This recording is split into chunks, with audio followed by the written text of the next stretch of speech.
This is the KTLA 5 News at 4. I'm Samantha Cortese. And I'm John Finolio. We're following breaking news, a bomb squad investigation in Glendale. Let's get right to Rich Prickett overhead in Sky 5 with the breaking details. Hi, Rich. Sam and John, good evening. Yeah, we are now in the Glendale area. You can see the bomb squad that is staged here along Los Feliz Boulevard near San Fernando Road. This is one of two locations that have been of focus for the bomb squad today in the Glendale area. The other location was Gaze Towing up in northern Glendale, and now we're here in central Glendale, again along Los Feliz and San Fernando Road. We saw some technicians go in towards what appears to be some sort of an office building or residential/office building there on the top of the screen. We're awaiting further information as to what the actual threat might be, but bomb squad here as well as hazmat crews and Glendale PD are in the area for the investigation. Expect a closure along Los Feliz around San Fernando Road. Live in Sky 5, I'm Rich Prickett. Send it back to you in Hollywood. Rich, thanks for the update there. Also today, prosecutors announced murder charges that could carry the death penalty against Nick Reiner in the deaths of his parents and Hollywood icons, Rob and Michelle Reiner. The charges come days after the couple were found stabbed to death inside their Brentwood home. KTLA's Rachel Minitoff is live in downtown L.A. with the charges, which include special circumstances allegations. Rachel. John, Sam, Nick Reiner was set to make his first court appearance this morning, but his attorney says he hasn't been medically cleared. This is a pretty standard procedure that every inmate has to go through. In the meantime, as you said, he is facing 2 counts of first-degree murder with special circumstances, which include the use of a weapon and multiple victims.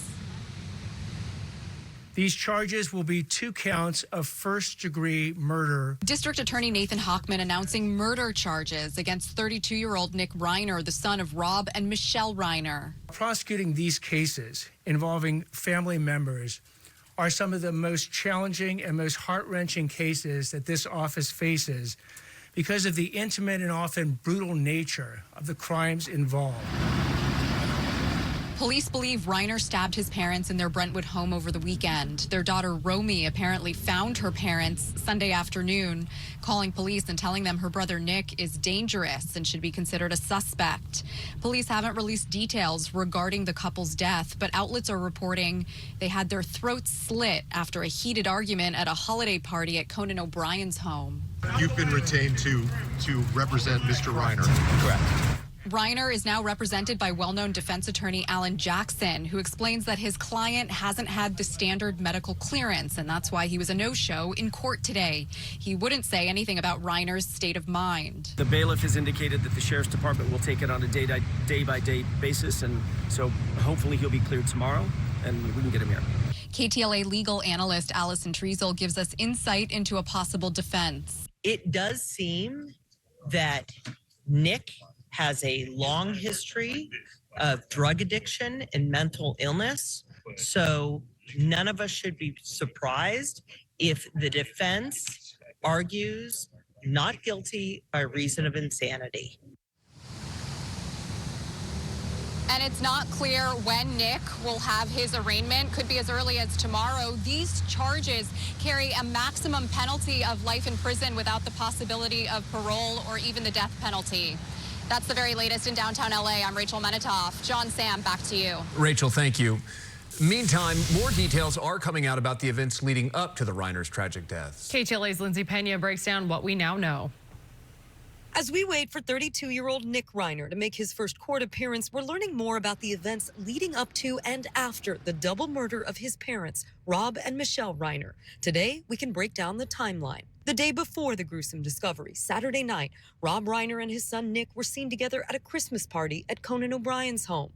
Witnesses reporting that the two were in a heated argument at one point.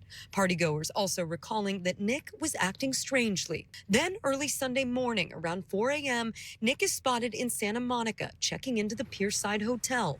Sources telling TMZ that when hotel staff entered his room later that day, they saw the shower was full of blood and there was blood on the bed. Hours later, Sunday afternoon, around 3:30 p.m., Rob and Michelle Reiner's bodies were discovered inside their Brentwood home by their daughter, Romy. Police confirming the couple suffered stab wounds and were pronounced dead at the scene. Investigators then closing in on Nick Reiner, tracking him down to the Exposition Park area near USC just after 9 p.m. Sunday. He was found with good, solid police work, investigative tools used by robbery, homicide, and gang and narcotic division detectives with the U.S. Marshal Service Task Force involved as well. Now, earlier today during the news conference, the police chief was asked a question about the Reiner's exact time of death. He deferred to the coroner, and the DA said that a detail like that is something that would be outlined at a trial if that does happen. We are reporting live in Santa Monica. Lindsay Pena, KTLA 5 News. Lindsay, thank you. A doctor who pled guilty for his role in the death of Friends star Matthew Perry will spend less than 1 year in home confinement. Dr. Mark Chavez was sentenced to 8 months home confinement, followed by 3 years of supervised release. Chavez admitted to fraudulently obtaining ketamine from his former clinic and a wholesale distributor. He then sold the ketamine to Dr. Salvador Plasencia, who passed it on to Perry. Chavez told prosecutors he was aware the drugs were going to Perry and the actor was administering them himself. We believe that this is a fair and just outcome for this case, and that Justice Garnett carefully took into account the nature and circumstances of the offense, and specifically the distinctions between Mark and Salvador Plasencia. Mark was never Matthew Perry's physician. He never met Matthew Perry, he never spoke to Matthew Perry, he never went to his home. Plasencia surrendered his medical license and was sentenced to 30 months in prison earlier this month. Chavez also agreed to surrender his medical license and faces up to 10 years in federal prison. Jury deliberations began today in the civil lawsuit against the Los Angeles Angels following the 2019 overdose death of pitcher Tyler Skaggs. The long-running trial comes 6 years after Skaggs died on a team trip to Texas after taking fentanyl-laced drugs provided by team communications director Eric Kay. Skaggs' family filed the lawsuit contending the Angels knew or should have known Kay was addicted to drugs and dealing to players. The Angels argue Skaggs was a secretive opioid addict who manipulated people for years and Kay into obtaining drugs for him. Kay is currently serving a 22-year prison sentence. Now to the latest developments in the manhunt for the Brown University mass shooting suspect. New video released of the man who investigators say opened fire, killing 2 people and injuring 7 others on Saturday. Just need a little bit of patience, as hard as it is to say that in this really horrible context. Investigators ask for patience 3 days after a shooter killed 2 people and hurt 9 more at Brown University. There is no suspect, not identified by name or in custody. Today, police released a video timeline showing the movements of the person of interest walking casually through the neighborhood near the school. Is your shooting suspect? Definitely, he's still a person of interest, and we're still investigating that to be able to get that answer. But we strongly believe definitely there's a suspect in the incident and a person of interest. The video shows a man in dark clothing and a mask seen hours before 911 calls came in Saturday afternoon. Authorities describe the man as 5'8" with a stocky build with a specific gait. Investigators say he targeted Brown University and used a 9mm handgun in the shooting. The victims have been identified as Ella Cook, a sophomore from Alabama, vice president of the Republican Club, and Muhammad Murzakov, president of the school's Model UN. He grew up in Virginia after his parents moved from Uzbekistan. The media pushed authorities on why there is no clearer image of the suspect. Unfortunately here, given location, given age of building, we just don't have additional video footage. I wish we did. But we don't. Authorities say the shooter is believed to be armed and dangerous, but does not believe there's a continued threat to the public. Ken Gray, former FBI agent and criminal justice professor at the University of New Haven, says there are 800 cameras and facial recognition used on Brown's campus, so he expected there to be more developments. Well, how can they say it's safe when they don't have a person in mind as the one who did this attack? If my daughter was there at Providence, I would have gotten her home here immediately afterwards. The 9 others who are hurt have injuries ranging from critical to recovering at home. The FBI is offering a $50,000 reward for information leading to the arrest and conviction of a suspect.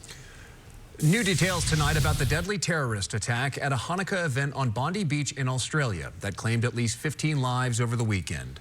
Australia's Prime Minister now says the father-son gunmen were inspired by ISIS after traveling to the southern Philippines.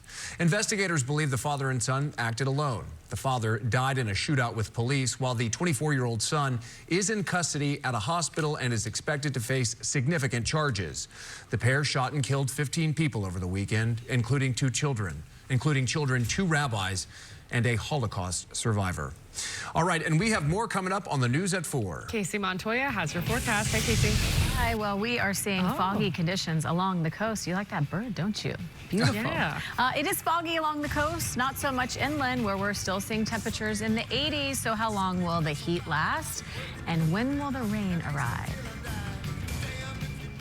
I'm David Lazarus. Foggy conditions as well in the labor market. New stats out today.